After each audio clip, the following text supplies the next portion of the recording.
Fia o folofa ma faatalofa atu i le paia ma le mamalu o le so tatou atunuu i Samoa i le nei foʻi vaega o le afiafi e iai le manatu maualuga o loo solonga manuia ia faigā malōloga o faasausauga i le agata foʻi lea tiu te mawhaiva o whianga Iesu tatou atunuu i so o se tafa o le nei kelupe. O lea ua toe lua se fulma le lua minunga te ona tālea o le itu la se fulma le lua i le valua po leo la se wharaile ia te mātou a malama lea so tō nai ai o loo masalo o loo awa uli ai ia Isaraelu. Leo loo mafuta mai ai ia le tātou mālo whaalorongia i le nei fiafi o le sunga i le ali i fita ia po le sunga le ali i bodyguard ia Vincent Junior Schmidt ua ia ile langona o le tātou FOBCAST ma le malu ali i ina ia whai se tātou Faatalanoaga ma whaasoa ia malea fo iaro le tātou atunuu e tusai ma le taua o loo whaia pēr le taimina nei i le vāo Isaraelu ma Palestina. E o whalofa ma whaatalo whātu le tātou mālo whalarongia. Mālo le soifua i lau sunga, Vincent? Talofa, mālo le soifua manuia ia mānaia. Mālo le ono sai. Mālo le malosi mālo foi le whala manuia. Whaatalo whātu fo i pāanga o le ala leo.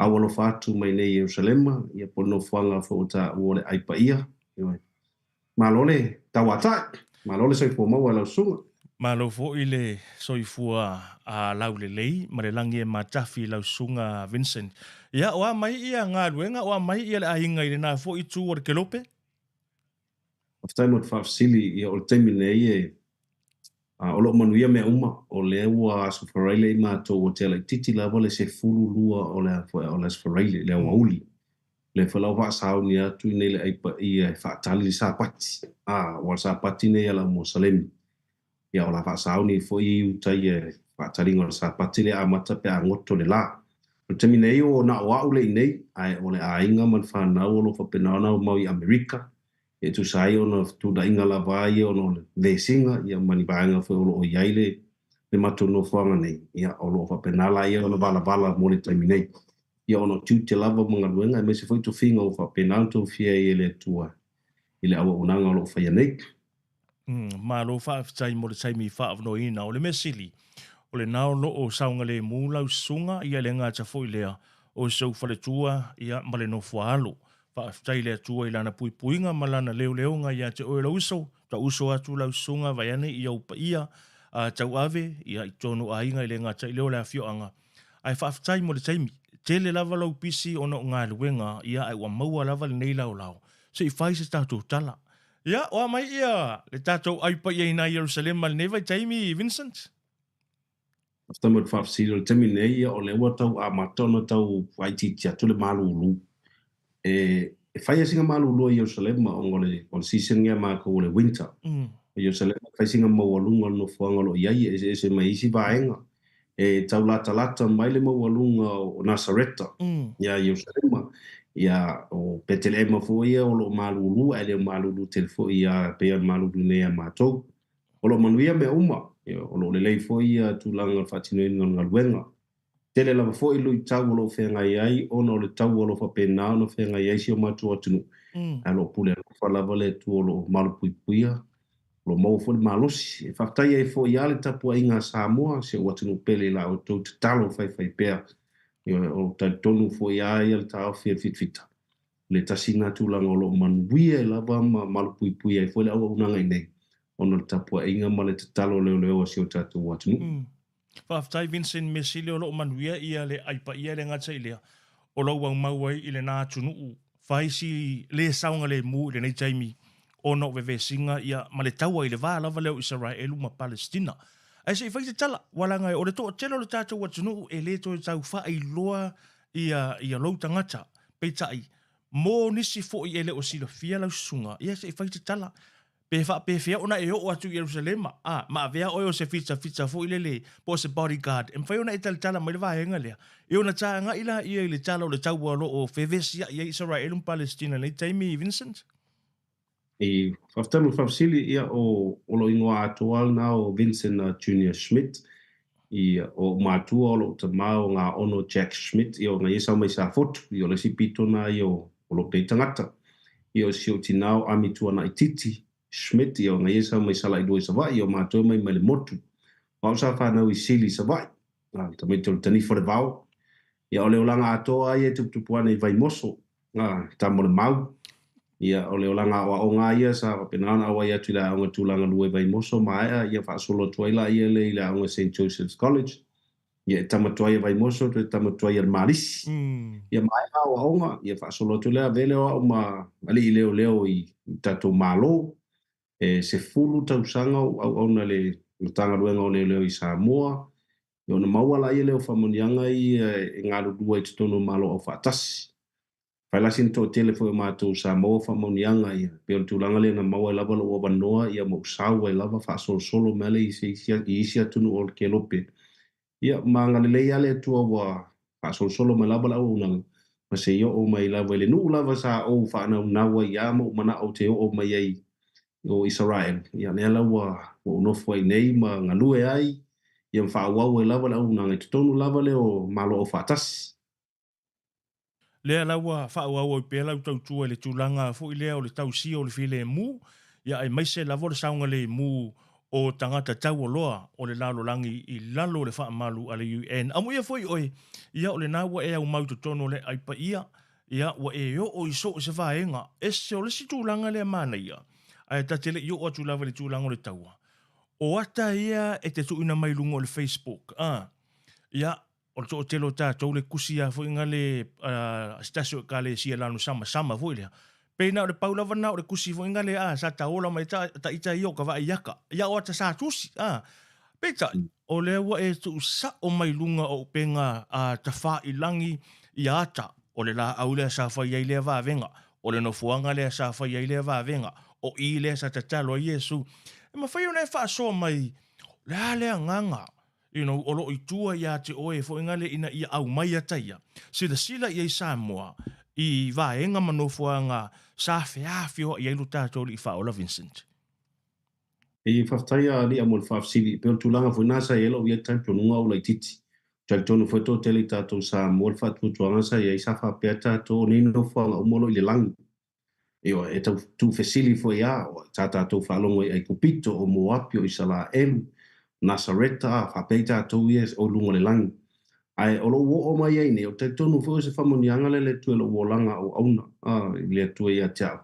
O le o mai le o mo unga lue i nei. O le tala tu sa o lava i, o le whatu tu o Samoa, o le whatu tu o monia lea, o le tali tonu i me leva aia. Ai, lo me tau nuku. Wa leva tele fo o tātou whatu tu o whapea, o te tonu fo tu langa la e manuia i lava Samoa whatu tu sa tu le tele o tu nuku ia o iai mo wa aiai. E le tutusa mare, e mo i lava o lai whaave singa Samoa nai me laiti. Ai le ni ve singa la mea iai, o le whamanianga la na, o lo teilo, e maua i le tatalo tanta Samoa, ma le whaatua tua moni. Ai peitai, o lo tau nuu mai nei. Atase i foi la ia lea mai le whainga o pokalama le whaaso manuia. E pe e fōringa mai wa a mata ona tau moula i titi la wa whaatua tua le sa tato saua yaso la. Sa lai ona maa losi tatu whatutu ya sala ono le ustatai o tatu tangata, ustai mātua, ustai whaiwhiau, ustai poloa inga. Ko i aso la e tau te pepese mea oina whaia oe, oe lo whaala, oine tāle papa, e mātua i kako pepese ia. Ona la ua lewa tau nuu leo pifole le pe whaamuanga ngana whamai tu mau whaavai e Yesu inga. Lela wa sausu inga. O i nala le pe o tau malu e leo lor whaatuatua. Ai fola sia tulo e fita ata nei mano fuanga nei. E toi wha mauti no ai le vaenga tonu le sa whaatua le vai ai Samoa. Le la pe wako e lifi mai lola i oi e mo i ala le vaenga lea. E mo i ala, e peila le whaamumuanga na la ui whai au unanga ele ngata o lau tenga lue nei. E peo se whi aua mai le ngang pa ita i o whai loa ma whaari o tātou tangata. No whanga uma ma vaenga ia sa tupu ai ia vavenga sa whiawhio ai ai le li whaola. Ia wau le tau whi lava lai se me tasi o na lau teiloa. Le o manuia nei na mei le tua. E te tau la bon whaasafua. Ia wai whamei whaleu. Ia o leu tā le pōtu e whatalai. Ma leu te lava ia le wale tau whi. Ia au te whiawhianga fwoi nai lau lotu. Ma le whau te manuia e lava lia. Ia o le moa au ke whaasoa tuai mo o whatalai. Mo whaatinu sino mo whaamatamata le malo la tunu. Ia e manuia e lava lau lotu. Ia peno tā ua. A tonu fwoi se whamonianga le pos whaasinu mangale na mai le tu e la uia fwoi journey. le wo mai nei ia o tele foi le feedback o mai ele ngata le mano le tunu ta mama tina matu o foi ia u sina la to foi o fai fe au lo fa penano no manu tatu moftang male tu e man wi au la to lot ia pe mana ia na yo le mau nei e foi la wota sa wota pa ai wata vali wata no foi le ese foi ona pe na ta o e se alota tala no fai tau ila aso ale wa savale e whaalongoina le mamana o le atua. E moni lava ali a walua afe mo te puta sanga wa tuana. Ai olo o wa aia pea mo ro whaalongoina pea le mamalo le atua i tono o Isaraelu. Io e vi ele atua. Mo le tātou au mai moa e amia le au mai sau e mena. Sei haleluia ia mo le saunoanga mātango fie. Ma le whaaola tō tonga, whaaola anganga le o saunoa i. Ta ilo ia te ole nai te whaafonga ma le te mile nei. Ai ua vele saunoanga le songa ia Vincent o se whaamanuianga ia te au lava ia le te mile vale ngai. Ka whaalongo ke minge pe o maniti o tatino fo ingare le pai mai o le anganga. Ole, and that's a power of ole upu. Ole anganga le olo o tātou Talanoa ma whaasoa i le nei ia fiafi Vincent, whailo atu. To o tele ia fans, to tele fo i pa anga ale whaasoa manuia. Lea o loo mai moa mai lunga le tāpore kalame le taimira nei, whaapea fo i o tau a inga, ia le ngata i lea o wō mai masani, e whaatalo whaatua i le tātou por kalame, ale FOBCAST i lunga le manuali i, ia te ila tau malava, whaapea lo tātou watuno o lo whaafonga masira mai moa mai i le nei fo i vaenga lea fiafi, ia pole au auli i nai le aipa ia Vincent. Wa mai le vā lea, tangata kerisiano, wa o mea aia, o mea mo i lava ia Samoa, e le na tangata kerisiano ma tangata Musalemi le nei olo o whetau Musalemi tangata kerisiano ma tangata Utaia. O mai le vā lea whaamon mole Vincent. Paftaru whapsiri o temine o mo ia tangata kerisiano. Pe ele o afia tele. Ta tonu foi a whape o oile kerisiano Utaia. O ta tono la foi la alu i taua. Wal taua le temine o le pā o tangata Utaia ma tangata Musalemi e po tangata Isaraelu ma lau Palestina. O taua na le temine ai vanga na whape o oe o se Isaraelu kerisiano. Ia wai alu foi lama o e te taua lea o ta tonu po wa se lau tolu sfulu montupu aso talu o na amata i le taua lea. Ai olo o whaau au pea. O telefone no whaanga le tele tupale tau e tele mato ngā rurua i ai. O se pa ainga wha mo moi loto li atu tono le no whaanga. Tele maali liu, tele fo ia ni vaenga fo ile e pe ele tali tono le vai. Ia e pangalea ono le upu lava leo le taua. Pe tau whapeta ino le war. E tau rota tamana, ia we can expect anything. So sto e ngā vaenga lava o e maali liu, o e le tu iai ni no whaanga, o e o le amatitiva, nisi o lo sulfa. E pia e sa whaina mo pito e lua, i le amatanga, i al teminei. E pia walu pito tasi le ua malosi le limo o Utaia ngai tutonu le no whaanga le lo i etanga tu Palestina. Le ala e ala i lava ona wha wau. Ia, o le fukutatu ai, o le whae matu e mauwha mtalanga o lo tau whapenao na whaarioli mai lunga i mātu, i le vāle ma le panona. Iwa mantu o Isaraelu e si o mia e atunu Musalemi e ta uala e lātou whameo lātou fili. Pe ta ua lātou fili fule li e te le fwela le history po e stala anga whaasoro pito e le vāo Isaraelu mo na nuu tua oi. I le tūleo mo api po e ta ua tolen o lunga i Syria po Syria, i lo i melo i eita masek.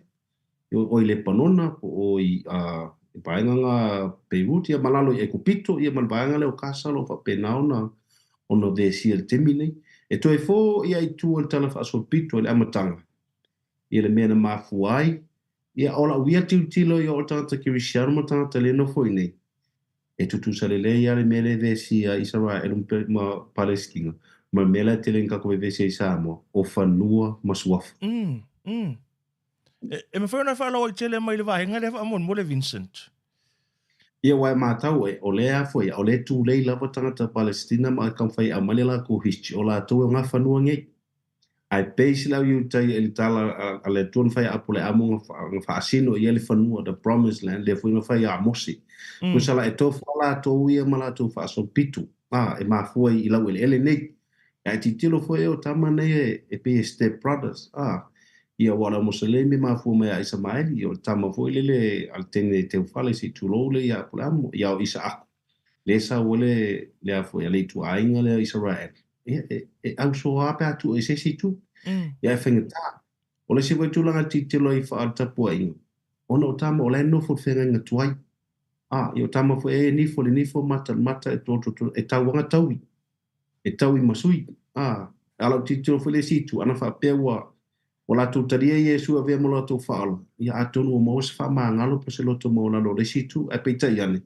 Ele ai, e sisi la war fu o tangata ia mo whailonga, o lo whanua lea, ele e se tua oi, e sā oe na e i, ma tūlanga mo whapena. Pero tūlanga na ia nga bahu ai, le fwe ai, nga sā wa i tala wha sol pito, ia mantua fwe o le tau ai a koriata ma tā vita, Filistia, ia e relate, ia vaenga umana se yo o mea le temine.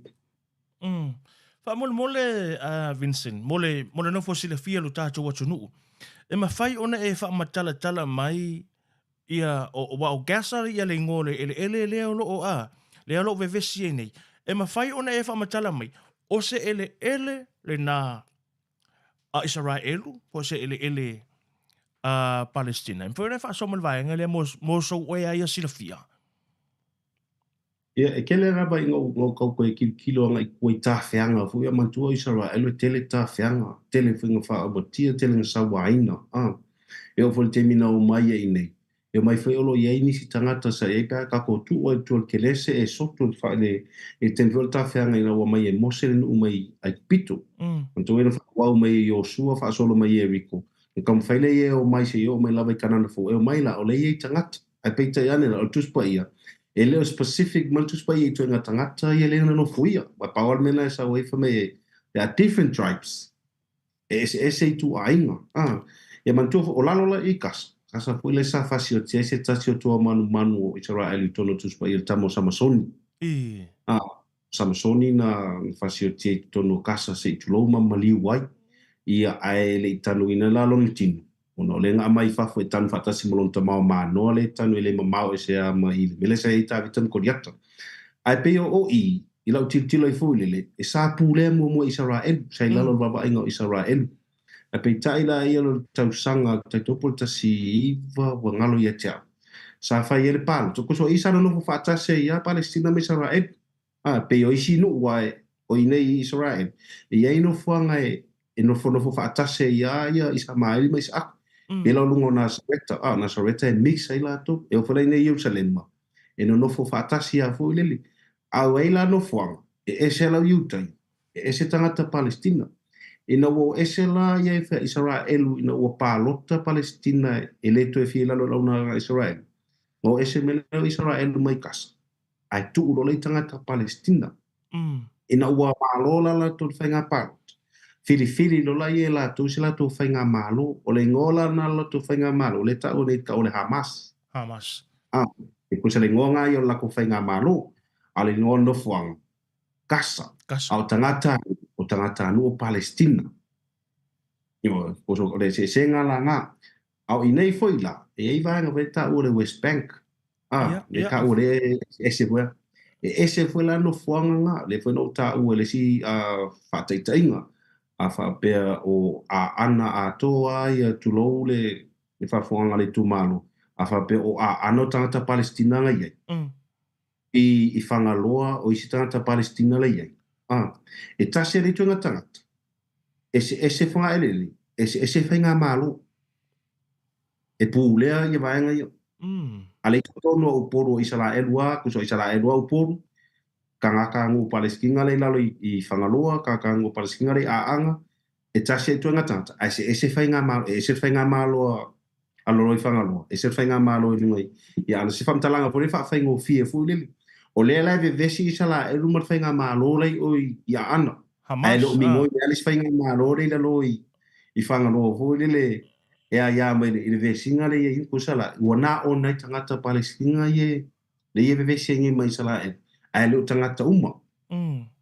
O se mfano fa so mai ya West Bank. Wala nga o le tele fo yo fo ya tia wi o tele malama po ai kasa o ai West Bank a polar me wole a fie West Bank o si foi time. Sai foi time sa fo inga le sa taua ia West Bank ia ma Isaraelu.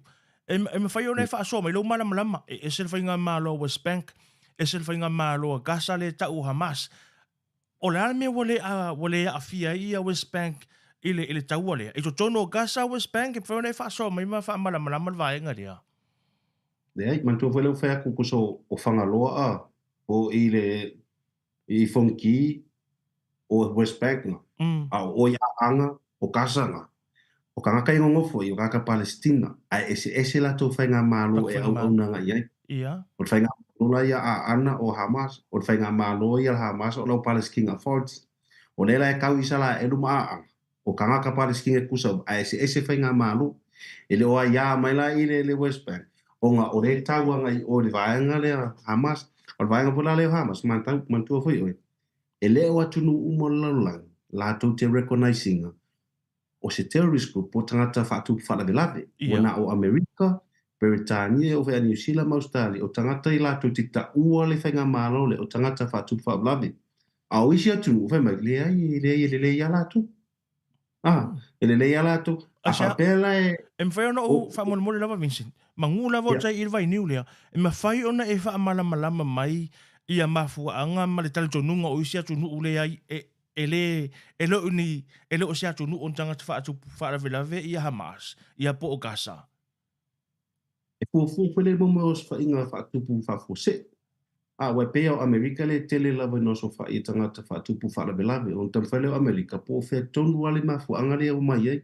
Po ni tangata mai Libya, po tangata Iraki, po tangata Iran. Po tangata la leo atu ai, ai mau konga le link. E sau ai tauro e Amerika. E le ailo tangata whaatupu whaalavelave. Ai lo tupu seus whainga i Europa. E le ta ua le tangata Europa. Familia i le yala ko o la mako ia vala e okay ia fulele. Ia matu vola Amerika e whaisinga malo si fulele a whaatupu Amerika se tala e au mai Britania e au mai o ngā tunu alliance o ilele. E ngā whaatupu e ala i ele ma avea ia fulele le recognizing o le fo ia organization. Ia wa kama ia o organization. Ngā light. Ia e te tele i o a fulele e ngai Australia le si a. E tu foi o i Asia le si a. O Singapore, Hong Kong. O e whaisinga maro losi te lo tamai. Whaftai lau sunga, Vincent. Tā se ela i ilwai ngara au Mosalemi. E iei se taimi fo ingale e toi whetau e a ia whatita ingala o West Bank. Leila tō whainga malo. Ma i Gaza leila tō whainga malo Hamas. Ia maisia tunu tua oi whaingale Isaraelu Mosalemi. E iei ange kemi fo ingale ke iau koe pingi ala kou ia. E lua i tua inga Mosalemi. O le Mosalemi ka o le Shia. Mo le Mosalemi ka o le Sunni. Ai whele pefe o kākou, e poleng Shia, e le Melanesian, e le Micronesia. E kako vai ngan kākou. E whapenga pia tribes ala Mosalemi. E le Mosalemi e ufiu fiao. E le Mosalemi e whatautau ala ulo te maita. Io e whapena. E fuafua fuela wai pela o Iraki, o Iraq, o Jordan, o le tribe panga e kasi, whaasosora ko i Libya. E se wela le si tribe pai fo ia. Le Iran, whaasolo mai o Syria, o Lebanon, e se wele strenga Mosalemi. O lato wela na ia whaatuatuanga. E se vevesi vanga ngā le te mile ngā vevesi le ISIS. Le lua fe sfulto. Le ngā tele lo tangata sawai, no ngā la le ngā wa ai e lo le vāo o tapu ainga o tribe si e lua.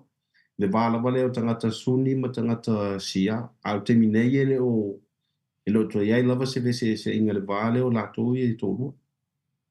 Ma lo whaftai lo fo manino, walanga to tele fo i o tātou e o ia te au ia. Ka ulolu Mosalemi e kukusa ma Mosalemi. Ia lo sau noa malama le sunga i le ri i fita. Ia Vincent, ese Mosalemi wha mole samo. E ia le su Mosalemi fo ingale walango ka koe vai tu lo fai mele pulo fo ingale. Ia wapea ia o Mosalemi. Le ai fo i Mosalemi o lo wha tau ia o tamaitai.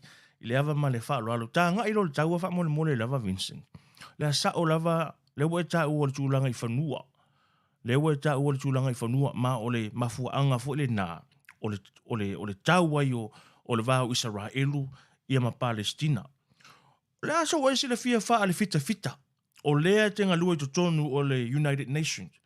O fea a nga i ele tau o lea, o a fea e ono umai, ai o iei ia ngai o inga fo ingale mani nai movements fo ingale i tua me o le taua ina e tau whaafile e mule wau Isaraelu Palestina. Mi whaftaimor whafsili o waenga ia po o mene o taua. E iei tu la fono. E iei tu la fono mea o taua. O whataita inga whapeo fita. Fita e whai o lato la uniforms. E le mawhai ona se itulo. E le mawhai ona whana se fita se tangata le se uniform. E kakawanga uniform le uniform. E te tawanga tōninga le tōninga.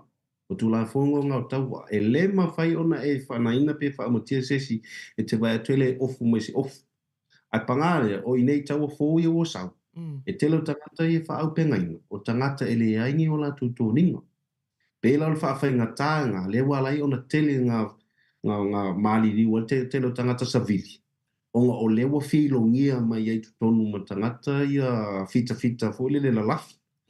Na mākua male vaenga le amatalia mai le i sa tupu le taua ma Vietnam, sa tupu le taua ma i Iraq, le Gulf War, ke tulanga ngā war tangata nei wawe ese o la tutoni, ia au mai lola i le savili. E whawhainga tā la pala le tangata le akule uniform, onga le tula fom. E le mawhai ona e whanatu i se tangata ele o le savili. Ngā peo whawhainga tāna, o me whalani nā lewa lai ona tupu tō tele lato e māliu. Ona o le whaungaina le tele peo tatu whaaroko me o le human shield. Le te whaaroko le tele o tapu fo le me tele fo o isi whaaringa. E le o i loa po le a tonu se i unga, o le temine o le mātunga luenga lo tamwhai ai o le tamwhai le awi tu tonu mo me o whesoa soani. I nei tangata ua le to iaini no fuanga le aini whali, i a po tā ua tangata so wha. O le mātunga luenga le iai o sosoani mua fuilele. Ai o lo tamu whaini vaenga, e po le ase whainga whunga le whaamari e nai tu umailua. E sau se agreement e lango Isaraelu le lavo whaitala Isaraelu le ao lava se i fufulu ma se i matua i se i lunga le ao le foi whalapu tonga se i tulo. O le whala buala Isaraelu la tō ia tala na ia ma la tō fo ia ngā whaupunga i o whai peo tulanga na ia lai anga tele. Ma le stulanga o le afoia, o le value, o le tangata anu. Mantua foi oeli ai ese a whaatawanga o tangata anu i tutono la tō foi atunu. O tangata tangtala va laulangi o tangata Amerika, tangata Britania, ma sikisengi Isaraelu. O tele, ele malo si tele sa uli loa ya New Zealand ma Australia whaateta inga whape ave whaapango tāpe kidnap se tangata Australia po New Zealand isi atunu po Afrika po le a se tali le malo, le whainga malo, e la vea i mai ia la tu tangata ia. O to tele whala tangata ia tele na ave wha malo sia tangata whaape whaapang tāpe ave whole le whaapang tautaua. E tilo mua po le alau sikseng. A whapela o le Amerika o ave lo oi walai loa. E te rele tupe mwhai ona walau me Amerika e watu. Unga release mai la ia lea. E whapena fo la ine Isaraelu o le value tangata iutai e tō tasi. Toi tite tutusa ma le afe lima se lau tangata Palestina. Le ratio ngā. A oti la tangata tō tasi iutai. E manga o a iutai e kau i le afe lima se lau tangata. Fika la oe e afe mon tupu tangata iutai e lenga maali liulas fa inga le i fitu ake tau. Lono winga la e kau ke kilo e aluanga i lunga tangata whiuti. E whapena whela Amerika pe lano taua. Mantua fo i aina ua so whaia i Apani le Pearl Harbor i Hawaii le taua. Au Hawaii ang labea, ai kari Amerika, pomu a ko a Japani. Kupu foi le September 11 lenga foi nga ngoso fa ia fale yelua. Kari a ko a pingi a ko a Iraq. Ko se pi fa pe nga ia le ratio o tama ia ile tali atu ia. Peo o le vainga nga ia i taua. Sa ia le afo ia, sa ia le mali liena. Lenga toi release ai si tangata iutai e se lau montu wa mantua foi lua se lau montu pule sa ave fa pang tai ton. Nga release la ia le o le si se lau tolu su montu. Tu se la toi se lau mona tupu i tangata le tutonu al terminate. O le releasing ala tangata mua na. Sa ia le mali lienga Amerika o mato le malo o fatas Isaraelu. Ia ma tangata vole tutonu. E release mai. Ai pe iai fu iani si mali lienga e fai. Ia nga umalele wa sauli releasing nga koi Faatalanoa inga la i o le si foi a releasing a mai. Ia ai wa pingira Isaraelu sta malo lenga. lenga mai le green light e release ai tangata mo yo la foi sa pa pe e sta malo si e o lo fulinga i o le ngai langa sosoan e pena o ta mai o le mata o le nifo o le wata lu ina le tele o fa perfetanga le fe wo wa ai tino ai u por fe ngai ngatuai e toto al toto o le fengtalna o le wo sa o kirisiano o fe ngai ngafo o ia le fa ma ngalo lo to mo lalo o sa ia o le nei la va le ai e sa ta mai ia atonu fo le tulanga na ma to fo o Isaraelu na sa wa ina mele tu ina o iasola o mai a hitila e whaarong tata ia masasa, o tu iai mala, i fo tupu ia makau.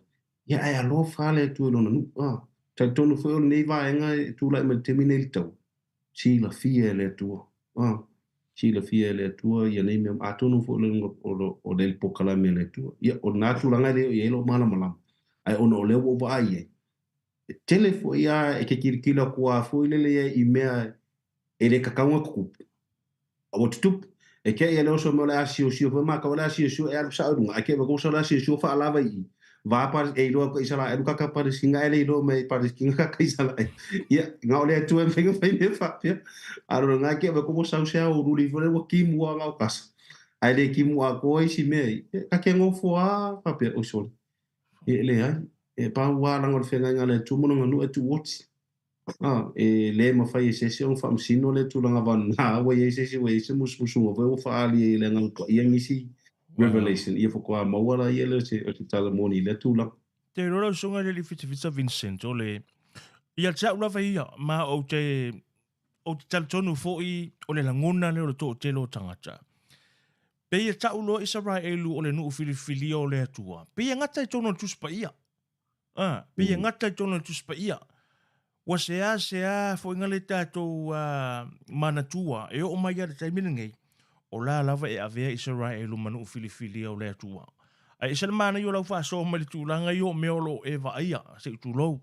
Tai pe yo fa tata inga ia ne e au mai ia. O la lava fo ia tutupu le kaimingei tai pe lava fo yo le telo me sa fa ile atua e la vea ilona nu o Isaraelu tonu tuspa ia. La lava la fa le kaimingei. Ia tau fa longo pika ke kau William. Sa e ta ua le taimi ua sola. Pei lava e afe tolu, se lau tolu se furu afe ia lau fa ingo ila tau mariliu o sa o lea Vincent? Ia tangata iu taia nā le sa mariliu le sa inga nā le so fito o ke topo tau sanga tēne inga mariliu le afe tolu se lau montup. Tangata le ngos fa ia mai e pui o meanga ma fuina amata tau o le sa inga. Ia ke topa. Kanga kai sa la elua la inga mariliu o le sa inga nā e afe tolu se lau fitu lima. Lau fa ai lei feit au tangata langa ave fa pangota ngara to titia tolu se lau mona tup to titia tolu se lau le lau release male se lau mona tup ai to se lau mona tup la to ai tutonu to le stulanga na lo fa wa wina pea ona lo mana ola vai sala e la bea i tangata o termine e le o mautinoa po feola po wa mari liu ia wa os fa inga le tutonu e fa singa matuia fai fo ia singa a tatela to ka kilo ta fa along watu e kasi se pomu fo le pasasa ke fa along ko ka kingo fo le enga lulu a to a fo le pe o tu nga yo lo kala ko vai ka ilo ia yo na o de va venga e ma fai ona ilo ai o lo soifu pe nei tangat Vincent venga fa so mai ko fo ila valanga ina ua sau ia news tala i taimiro le tau al fato a mata mai o ke topa. O le mea mo ia Vincent fo ngale i la ka whaalongo aku i leo lo keki fo ngale wiu you know o mea ia o ko inga leo ia nga o movies fo ngake kake makamaka ai o sau o news fo ngale malunga o penga ta whailangi o ka whaia kunga wiu le waku fo ngale le solo pingi me wha papa you know o talamoni lava ia o hane la ngona o le mea ea ua masani ia tangata Isaraelu Palestina ia to inga va inga ia po hani la ngona fa mtala mai e la sunga fa mon mole Vincent ia tai tono la fo ia ole tūlanga le e mesele tua o ile ma makas a tafanga mai lo keti e ai me tau fa tuntono Isaraelu en fa o la to fa sala ve e lo keti ni e ka wala ai on dom e fai si fa tuntono malo se fa tuntono tante Isaraelu la to me tau fa tuntono ia it's very accurate o le ala lo ke te whanga mai. E whaasala veia, e kusala e fuafua fwana le whaasala veia o batteries nge. I le vanga tonu, e kemi alo SML ke ki mai o. Wai loa fo ia e ile me e lendanga iei. O solor kama le whaasala veia. Ai mantua foi la, e kusa pe e detecta kui lalo le lau ele. Nga ono whanga la isala e. O le ia mo ranger wa kava, e mwhaionga read le sawa loke. E leo kavala le West Bank. E leo kavai singo fuanga i ranger. A sawa la loke te ea luanga le ko Palestina. E tu waiat. E le whaasala de ia. Ba mantua o le ai onga ua tele na walo ke tina whanga mai. Wa kiki lua afe, toru afe. Ua fai. Ia ua alu whaasala de ua kusele i mawhau ina Isaraelu e o ia le tele o lo keti e ta whana mai tutono o kasa. I se numero whapea. Pela le stulanga na la ento tele nisi fo ia na mariu. O na ua ele i peno ta ua ele i atonu o tele i o ni vaenga sa tutup pe o le mea e ua moele leo po o le mea e ua le matala. Ia le lava e maua ia whaamtalanga. Ia ua umi tele o tatu e whau kwa koe maua le se whainga whapea. Ua whaatamala foi le leo po. Ua masani au ia e kai se furu, kai dua se furu. Ia wal o le tūlanga lena ia le whainga lea alia e kuse e lua whenga sau kasi le ke me kasi. Pelo ngai vai mei. O le mea mua la tanta Isaraelu e whai. E oa nga i potu ia ua masa ni e ka ua mo safe room. E ngai tau i tau te la kusa sose a inga e ia safe room e pe e whai ua mea. E whaasau ni ngaore ngai tena whunu. E tue whaatazi e le si sailini e sau. Pa me lua ke dia. O le masani ala ngā ia tangata pe po le ase me ia e tau whai alu mai whale ngofu. Wakure ngofu. O whamasiak, in whaatari te me koe saure ki dia. Male leiloa. O lewa saure swa inga ila lo lau ele.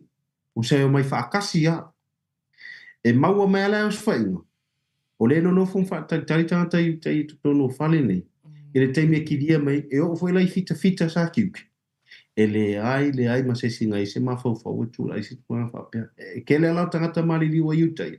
E maua kai ko kongo poko. E maua kai ko kongo o whale ia ma vaenga i ia e pole hafu ono fuanga nei ali pole hafu lo malama pole ale to mai o hafu ni au o ngai e te tau lavana tu maulo matalo se tala fata e tai folele ia sa mo le tsunami ka ke lo ma le lua fe ma le iwa ka ke lo o nga ele ka ke lo me ka ke savavali ka ke kamomo ia eri a ko ase wale o le sfainga lenga faine tasi ale tula tasi tula na mo ko nyefu ko Isaraelu po le tuenga tali tu wa kele le information is out like digital information is out pe na fo le tu tsunami po le al ka ko lo a mo me umanga e tu por fala de la e matua le mo fa ia ma fo no fa sen ila wila titilo i fa fit volele ila experience mo le tulanga fu fatinu ele te tau on tatu too confident ele te tau tatu no confident e te tau on tatu i ele va yo e tau ana i ele matal Mali, whaaftai lava Vincent. E se le matango fiol wha soa mai. Especially a whaingale i le saunua mai o stangata o laito tonu o le aipa ia. Ma o lo o whaiar ngā luenga whaafita fita. O le whaingo tangata anu o nai Gaza. E o vatu mala a familiona. To titi lava onu sa lau wafi. Whaasa o mai au Vincent pia wha PSC. A whaila o le mana o ngā ia o Isaraelu alu motu lava se ilonga lava e tafi e se tangata ia ma lau ele o Gaza to e wha matuu mai lau ele o Isaraelu.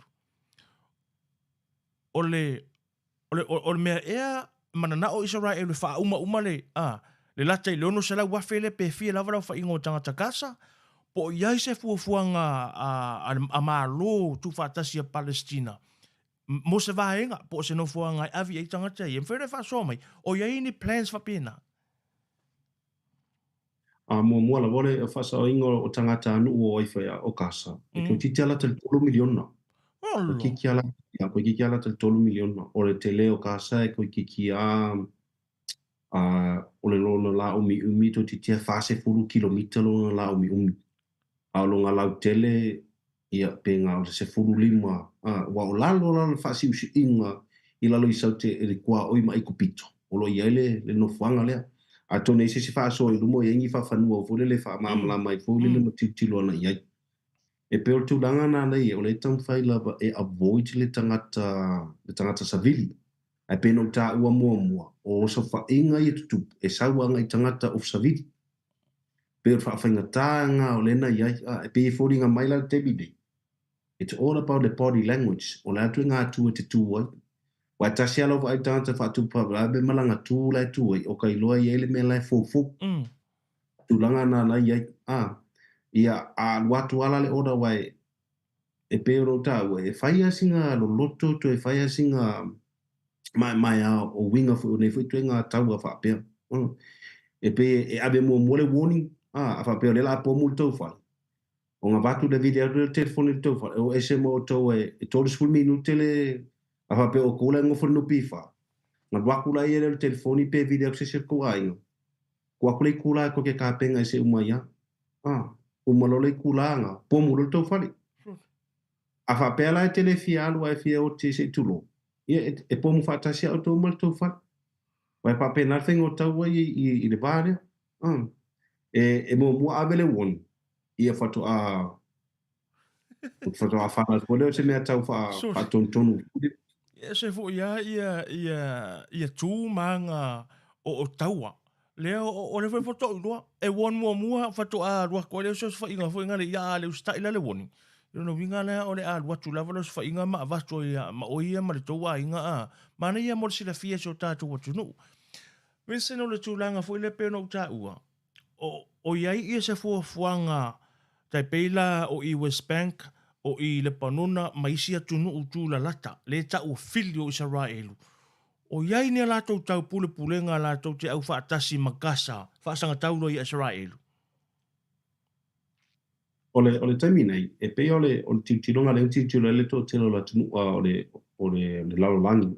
Po le ale me wa lai ona le ngā pā ia i tu ainga ia, wa mantua fo o i tu ainga le Palestina kusa watunu Mosalemi. Le ie le panona.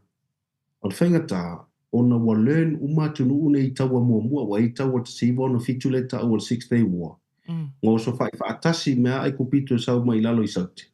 Oso mai Jordan i lesitu, oso mai le panona msuri e lunga, o mai a oso whai e wha Isaraelu le lato aso malolo. Ia ngā tali a Isaraelu, whaafo i ma oso whainganga koe bālo Isaraelu i whanua koe keina atuala tu whanua peo tūlanga ngai tiutilo ia. Ele ai e iai ale mele a lai ona whape isana malo si ango Isaraelu. Al tali a Isaraelu, ona o lemo te aumale atua.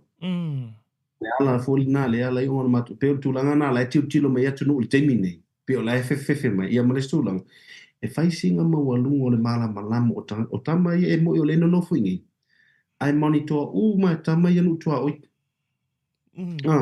e loa le vaalele palasi e loa le pasese e loa uma e kamele manifest o tangata le o wal telo spa-inga ia fe Isaraelu atu nuu ni e te te alo bai atunga fo le wata apese ta avale mali taulanga asu atunga le profile mo tangata whaapapongo alanga seni ma isesi mea. Iwa kuse pe whaapena le tilo tamani e o titai tonu la. Ta ilo iai, ia wale fuina fola ia Iran. Ia matalo Iran se tasinga o superpower. O le ana fola Iran i mai a Isaraelu. O mato mea tau uma ua whaasanga tonu lava ia Isaraelu. O le taimi lava o mai taimi mātu te tau ona whaamutia Isaraelu. Ngale o omi o le whaamau. O le presta pat. Ki e o Isaraelu. Na whaatari la tangata. Po la se tale Isaraelu na ua mai whamtalanga lea. Ai tale Isaraelu whai mai. Mana tua. Aku whaapelitani whai mai. Make sure you send the right person to push that button. E le pose Isaraelu le one button nga. E whai mai bena o tā. E inoa umalawa e tama ia tūlanga o mo whapena. Whai mai maritua ia ave se tangata piso si dona le longa mamna o mina fa maunga le lasa wa E pe tali ale tali ngata ai tali. Sorry. En whai ona wha, o iei nea tunu, i tapio Amerika, walanga o lea lava tau masalo ia tau pulipulenga tu whaatasi fo ia tunu u Palestina, a tunu u Mosalemi, ina ia whaasanga tau ia Isaraelu, taipio Iran, lau fola lava Iran. Ia, Gaza, o le taimi ia tau te nganga o omi ala paten, ia ala wakuroa, wha uma Isaraelu.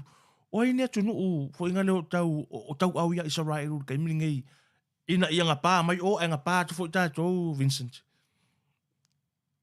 O le afo ia, o le si vaenga tilo na ifungale ono o talitonunga, mantua o eo ngale pau wale atunu temu karasi le ine ile Middle East no Israel.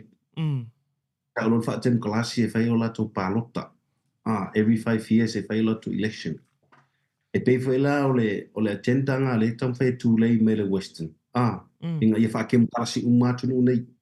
Ia mantua whai la o eo o tala anga o le history, o traditional kama i le masa i le pālota.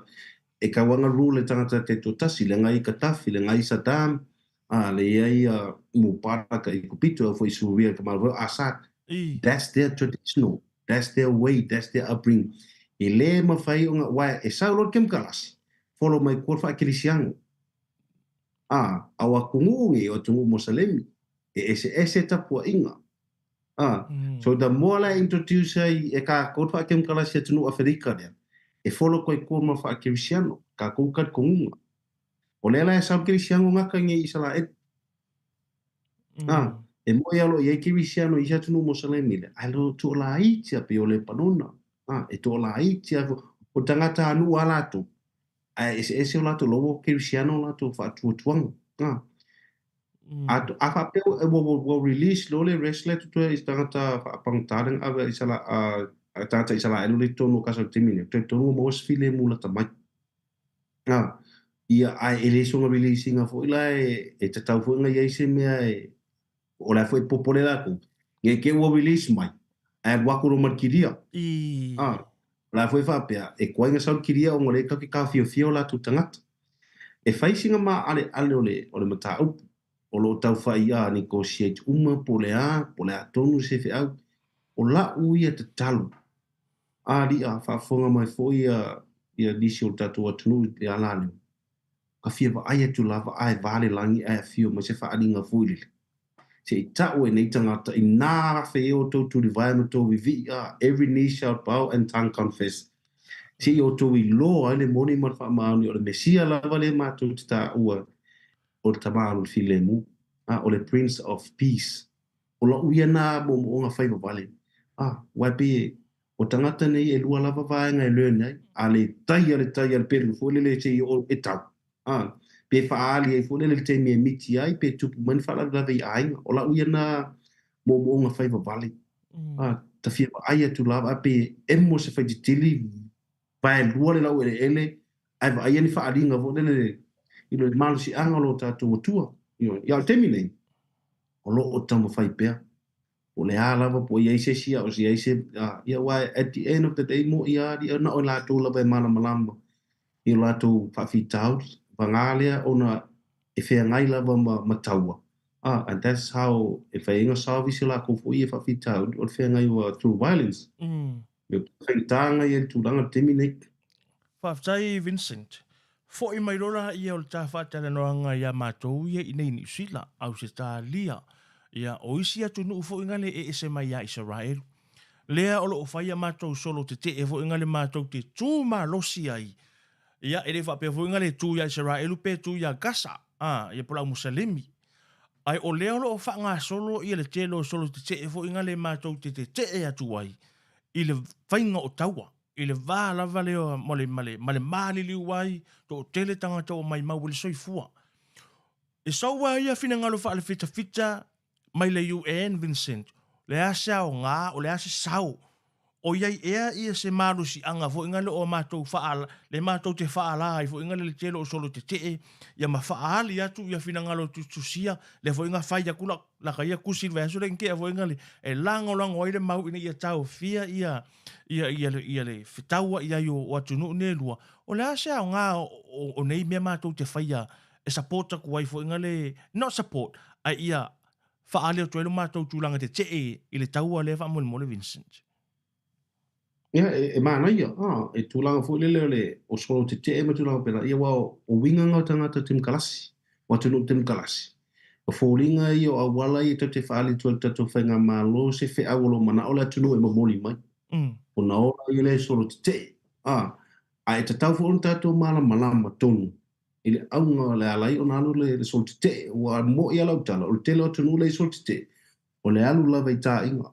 E vai e tulo wala tula ta wo ko ia makalako e makata e fesili atu la e me le te sol te mai langa le mako mai mala o i o timo ma yo e te taua ona mala malama o ke visiano lava i lo titulo ye o le tatalo la to live lava o pauna it's a spiritual help o lo te no foi nei e le mafai foi ona au pito tasila o unanga se pito e tasi sila fia le tuolo o lo fai a Isaraelu ona o la uia awa onga mai tutono lo ainga o tuspa ia o Isarael ai wale avea filo Isarael avea mo fil ona o le femela uia tautonu nga farkirisiano ia e alofa tuso seta la tu uia la lo fa ia Isarael e tau ia le tua melo i lotu ar fatino ino nga luanga e te tau la bon tutusa isa akom isa maet o te mine i da unanga ina ia o te aid falo le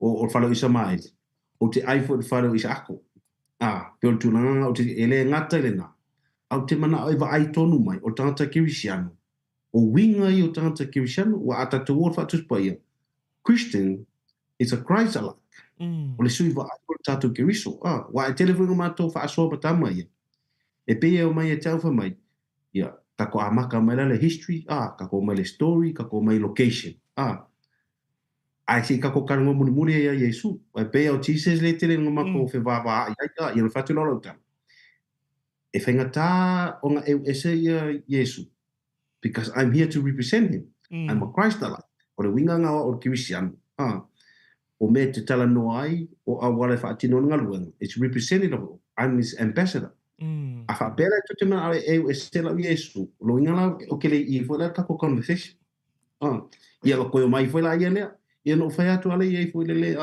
dia ona ele me ale on to le fie ele mato mesia por mato di fa alo Yesu Cristo e ia ion e fa mai la tu a fa pea o perfect e ngat tu sa ma perfecta e ka kau ku sa ma Isaia e ka kau ku sa ma malaki e ka kau ku sa ma Mika e ka kau ku sa ma Sakaria perfect ele si perfecta si le ku si perfecta pe nga foi mos ale wa sa Yesu sa fa me ngai Silia wa ia langa o ia le si uteia o ngo fare o ma fa de fenga fa talanga o fa pea o se samo a ke o ia se fa nga mai o I fale uwa a ke fa pea o yo le alo le tu o fa fenga fa o ka kon o le se samo Bel tulanga na funga le alenga fekinga ai peita iane o ka ngaka ia nga muri ta I lava le faola le pe o mai nga saleka o mai I Kalilaia I Kapanaumi o nisi o vai tangata ngi pekere ema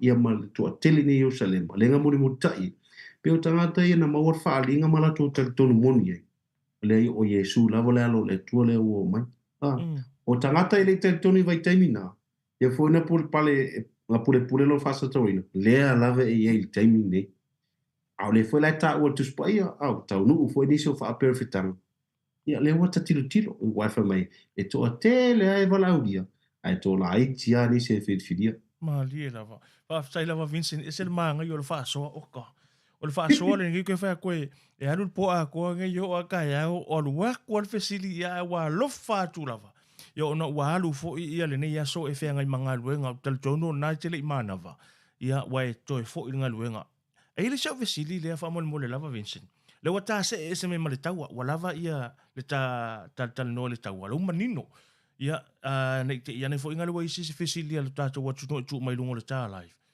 ai e se ma le fo nga le I lungo le tono tu spa ia fa mai sa fe afio Yesu le va enga sau I alu waku lunga fo ngale e o lava fo I tu sol mele ai o fai tau tu spa ia pe ia fo ngale le va o pekele e mama lunga I tama se ko fo ngale kai pe yo o le laku ia ma koi o tara I fia I kai Green Lane. Wai kale, ile fea wa ia yo. Fea ngai fa so mai. Ora me e mau foi kale, wa o le te ala lai tono Isaraelu. E fai ngō fia ona e tal tonu ina I al sūlanga le tono tu spa ia foi ngare, taimi o le fea wa I, o tangata, ai mese lava Yesu, taimi o lana misiona. E whaptea mo le whapsiri tūranga lea. Ia ui alo titilo, I have to go in a spiritual zone foi lele, ina ia mwhai ono mamlama, ono lewo sau ini, o wai no fuang, e whai sina wā te tele. E toi titilo tolu mal awhai tu lau te lua te Jerusalem mai I oi Nasareta. A leo te alu ta vale. A le temi lengo mai maalia mai Iosefa, le asini lengo mai le afoea, il tusinga ingoa. Tusinga ingoa. Io e whai la singa mamao a whapela ki sau le asini, longo winga e lua vai aso ki sau e pia tu o tia I whare mawhau whau. O le si tulanga uma e maale wau ke no whawhaitalo tu spa ia. Ia o nai sau tu se whalinga tu se ian. Whai mai. E aua nei tatu ABC se I ota aua nei tatu whapopoa se mea. I le whionga le tu. Ai koe sau le vangilia I ane lon whai munmuni. Whai mai ana mae an tu sia mea umala wana tutupu. Whiawhia I le li whaola. E whapengele mawhia ku spa ia. Mariera. O le tele I o le mele emisi. E tele mele emisi. Me I e lo tustusia. Pela o vaenga na lo te sau I maua inei. Lewa ka kilo iai. Lewa ka vai whaka. Ero ka ua markuspa ia le mele. A lela ka ke sau ka vai iai. E tele ia mo me o whaafata oto. Fone le peo langa peo le e kaukala I le li whao. A le ia le no fuanga le ngalenga mafua. Te whataita ingol tala fone le Samaria nga le. Mantua o whata oto tu ranga ngan whatu sanga Yesu o le alofo Samaria nga le. Lenga whailang tala fo ile mau ode. Lenga e mua lava ke elo staulanga. Ke ele sa levi. Ai alofangia le Samaria. O kamanga pisi whata oto fo ile. Na whapela kakai nga o se upu nga. No, ele no fua tau ne. E whai ingo o Samaria nga le. Na tupu wa ile. Ile event. E whana waka o iai. E manuia I ale loto.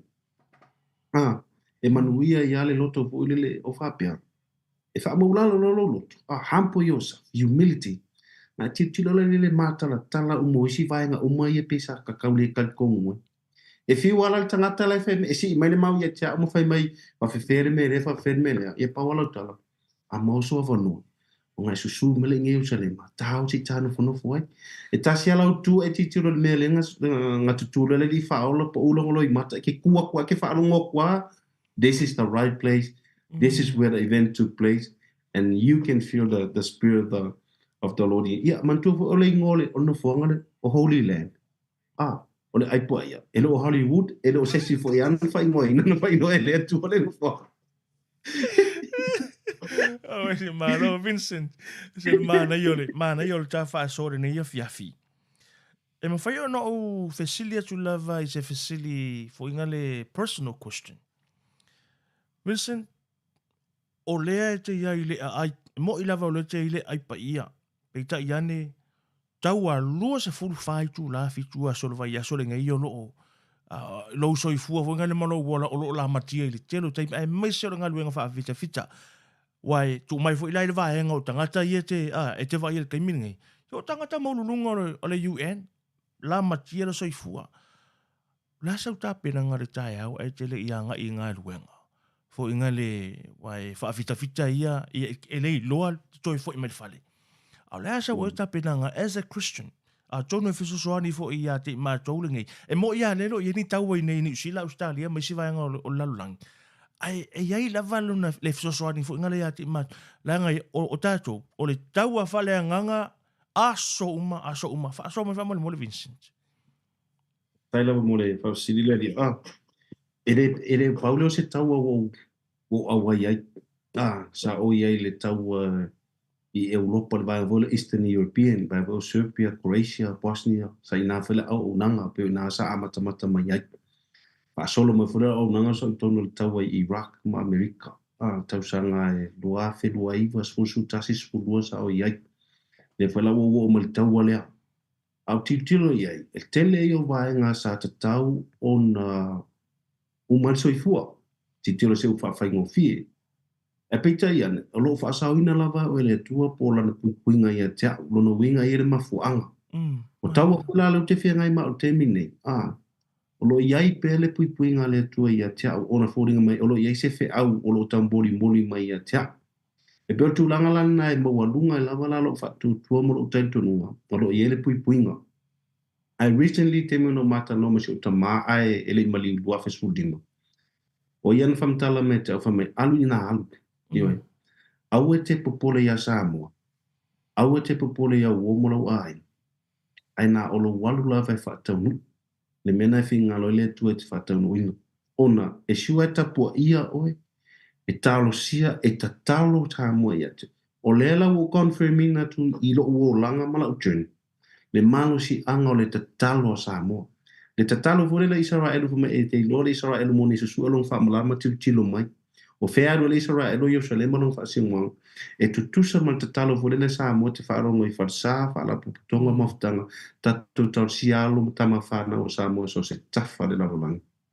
O le ta talo le alia, e matua i o confirminga tuna le malosi o leo te manui ai. O lunga le manga olive, tasi leo no fuanga e se lo fio te alu e le whalau aga i ngasto ina na inga o le alapi. O ke alo whaatau whalau ai, e le mamao lapa ma le no fuanga le no tu ue le li whaoluna le lalolang. Ai tu e fio otu i le lang. Inga o ke la kula ku mo ki kilo le la fa we lunga le mo sikya le al mosalemi po le mosque. O la kula utu o ki kilo o dero kang le o ia picture. I lo mafau fau. I ata i ka ke vere YouTube me il temin to e fio i Yesu le lang. Ai e kose pie ele i malanga e se atu mon a au mele a wala ye ya va nga le longa yo nga tulanga vai ai fai no lang tala i ilan auso o le a owa ai tu ina tu le sili atu e fai mo tof so so an sili which is the Holy Spirit o le rang paia o le la ta tu te pepese la va le termine te o fe la nga inga fa me tasi le ala lo pumoni te o ta tu tama through Jesus Christ o tato awalo Yesu Keriso, ale fesili la fita, e whawhewhea ona e alu ia Yesu. Ona e kau ke ako ale whai mai Yesu, a pōle situ, li liu le situ, wha maangalo so se pele lei pele au. It's a very hard things to do. Nono winga, a whapea no whai mai Yesu e mai le ngangpa ia, o a ula ia, a whia maua Yesu, o ke alu i le Holy Spirit. O kako wola i le tuspa ia le kalatia e mai fōre ngangpa ia. Ngai ele ono sa ilo tumo lalo anga malu anga le leia lofa file mu kau ke ola ya soma mawalo ka ko Yesu e pena kulanga a wala tayo a o mawalo ono sa ilo tumo lalo anga malu anga lofa anga le lei I'm in wa ua ye e pe ala e o fea mo te arue e tau lo mafafa o lo o sila le tua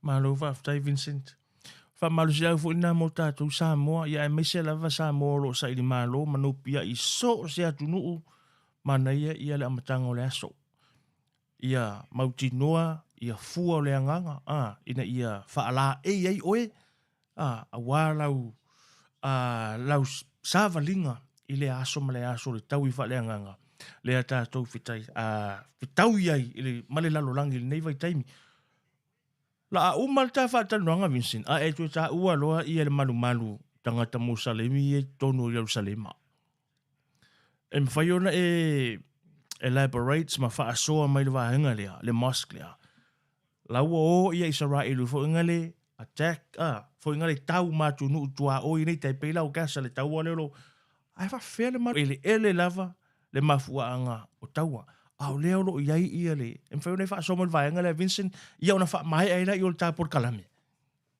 la nei le sili e tolu to inga malu i tonu nei Yerusalema mantua al ta o malu o le Utaia ta o le sunako o sunako ta al ta o malu o le Mosalema le mosiki po le mosque al ta o le malu ta to o le lot o le church ai ti tilo la Colossi o Colossi ai representing al cristiano o le afa fetu representing ale mosiki ale Mosalemi a le fetu wala ia fetu o tavita o le sunako nga le Utaia e ko kiki ala ko fungo fua pe o tatou e falsa nga fale ula e falsa fasto e falsa uma au kamalaia e ke longo fiele tu ele e se suna ale le mosiki o le tuna ai foi o le tuna atangata Musalemi.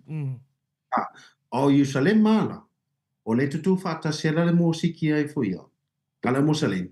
E tu tonu wha le merenga whausia e Solomona le marumara. Tasi la nā vāenga o le e pewhita ia. Ko sa ao mai ia i foi ia tangata Musalemi tatau. Ai whamai utai.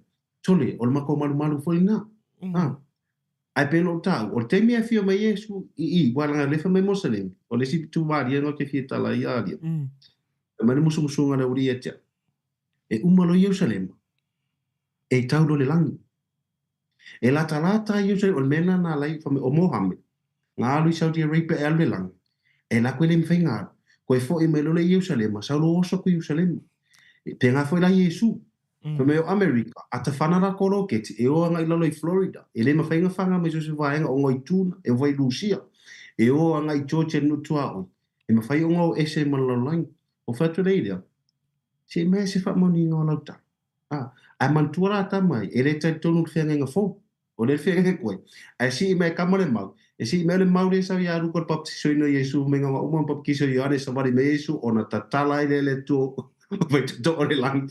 Una mai le ngā koe mai. I kongo i lunga i ngai pupoli mea ngā. Vai.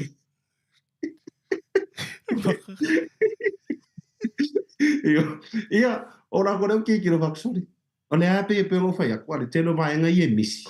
E tā ua le fionga i o, le tuse i o ane mta upe lua, e po lua wha. Na wha mea tele i o mea i e misi.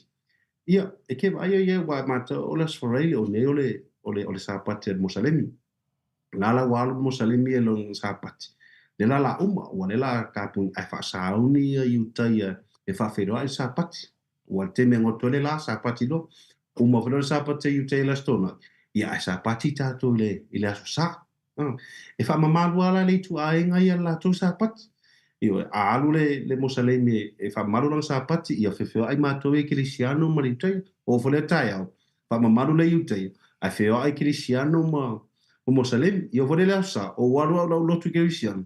Ia ke ai whewheo ai ala tō ia. E tau siale le tapua inga e tangata. Ia e lei wha intustu si ngā rima. E lei whaamsinonga. E lei Ia mantua foi oe li aure o le Musalemi whaalima na tatalu i le aso. O le iutaia e whaatolu na tatalu. O le Kirisiano. A te leo mea ai te lofu o te foi nā o tatalu. Mali e Vincent. Malo na ma. Pato a talo te mea ai e ia. E malo ia. O le upule nā mai a Vincent. Vincent ona o le tātaimi. Alo whātu. O tauna e toi fo inga luenga. Ia, au maia ia se saunua ngā whaiu. Lea fui o loo mai moa ia nisi o paanga al whaasoa manuia e mai sau tau a inga i rungo le tāpor. Kalame mal whaasoa. Ile nei a fiafi, lewa mal whaaloano. Ia, whaatai atu lawa mo le abanoa. Tai fui lau sunga, me se le ripule, me se whai apa anga ale maluali. Ia wapena whai so a inga o whaasoa manuia. Ia, ele ngalo tu lawa tatu mawhtanga whaatai tele mo lau talo mo lau tapua inga. Pena o tā ua ale se noa lava le talo le leo te manuia i lava. Ia, whatala what foi ma mole tuelo whaanga si o tina. Tai tono nai whaafonga mai vai moso. Ia na i o ainga. Ia uo mai masani whaaftai mo mea uma. Whamanuia tele le tua o tai tono whanala whaasauni mole sapati. Right now, lia ua, it's a very, ua malosi le sau al ti Apollo. E sau le social media, e sau e whaaita. Mantua fo misiona ti Apollo me e sau e whaleanga. Me sau e ngoi, whaleanga mwhasioti. Lea lau a sau. O le malosi e te vai fo i tala i e whailunga pena whailai. Pua le se mata. O le se fefe. Tongi e tu alfam talanga. E lo tangata. O le ti Apollo na. I e tau ona ma ati lo vai. Tau si o tatou whanau. Pena o whai atu. O lea e tu maua tatou whaawai. Ale o sau suinga le. Ale lava e whapengi tatou pe te iai. E lo tau nu isi whaperfetanga pe atu e nisi tu. E tatou whaamalolosi. Leo tau nu tele nisi whaperfetanga e tono na whiole tu. Ua toi titi lava ngā pā mai se mea. E o toi titi lava e tā pena tangata ia malona ainga. E whamanuia le tua e lau whawhonganga sa moa me se foi pā anga o le ala leo. Whamanuia foi le tua ia te oe ma le ainga e mai se whana. O te tonu foi e ros te mi munmuri le la tātua e mafutai. Ia, o te tonu foi te o tele nisi o tangata la maini fesiri lau sungu. Ia, mana e whala fesiri ngai whaonga i lesi po las ka episode 2. Tala o totu nila e pa ia. Ia e ta whilonga mai pia, tau puleola, tala lava ia mo te malosi. Iwa ia e whaaftai tele lava mo lo wanoa, whamanuia tele le tuaru weekend. God bless. Ia, le sunga ia Vincent, lea la utango e whaalupe Vincent, o le fita filifilia le tua, whai masui o Samoa i to tonu o le aipa ia Samoa, na o le tasi lava le tau sanga lia, malmalua li le nea fiafi, ta tau te talo, mo lana au auna le sunga ia Vincent, au walo na saunga le mufa pia fo i masiona a inga, o no whape nauna tapu i mai Amerika, ai maisi o na tina i Samoa. Vincent, manuia tele lava le nea fiafi whaaftai mo lau taimi, sa mai o le oa ma le sila fia o le malama lama ia ma se li poti mai na Jerusalema o le aipa ia tatou toi whelo i sia so o iluma whaaftai sa moa mo le ma futa mai le nia fiafi manuia le tua